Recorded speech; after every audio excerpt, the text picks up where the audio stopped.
Camera mobile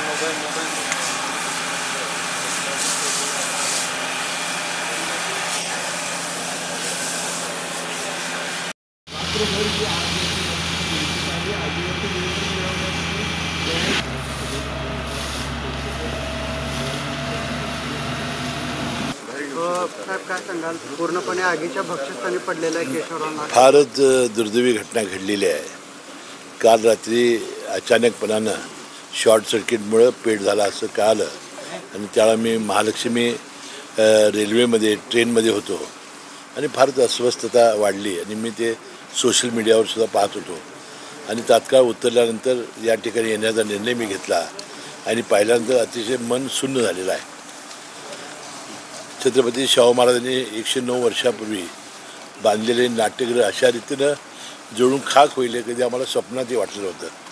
फारच हृदयद्रावक अंतकरणाला चटका देणारा हा प्रसंग असं मी मानतो आणि म्हणून आता अशाच पद्धतीनं आम्ही सर्व लोकप्रतिनिधी हे नाट्यगृह उभं करणं किंवा ह्याच्यापेक्षा किंवा चांगलं उभं करणं हे आमच्यासमोरचं आव्हान आहे आणि ते आम्ही पार करू. त्याला काही दिवसापूर्वीच सध्याचे वित्तमंत्री आणि त्यावेळेचे सुद्धा वित्तमंत्री अजितदादा पवार यांनी 10 कोटी रुपयाचा निधी दिलेला होता. त्यानंतर याचं नूतनीकरण करण्यात आलं होतं. नंतर शाहू खासबाग मैदानाचं नूतनीकरण करण्यात आलेलं होतं.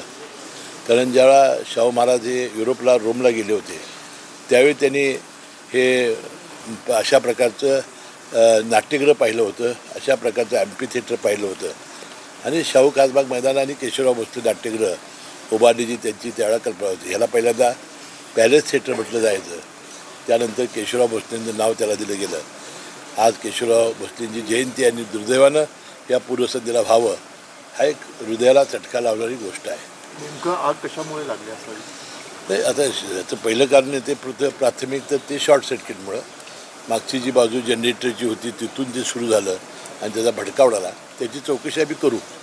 पण आता सगळ्यांना आपल्याला आव्हान आहे की आता योगायोगानं अजितदादा येता येतच परवाशी तर त्यांच्यासमेत बैठक घेऊन याला एक निधी देणं चांगल्या पद्धतीचं आणि महानगरपालिकेला पुन्हा एकदा अशा प्रकारचं नाट्यगृह ह्याच्यावेळी चांगलं उभं करणं हेच आमच्या खऱ्या अर्थानं आमच्या सर्व लोकप्रतिनिधीची आणि शासनाची जबाबदारी असून मानतो.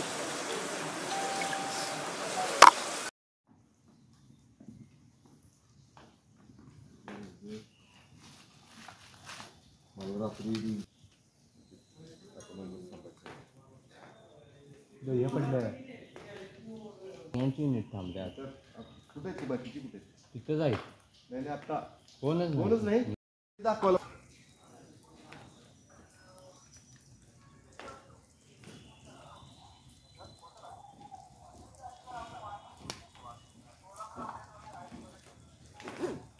हां ओके हे घे नाही नाही बॅग अडकव.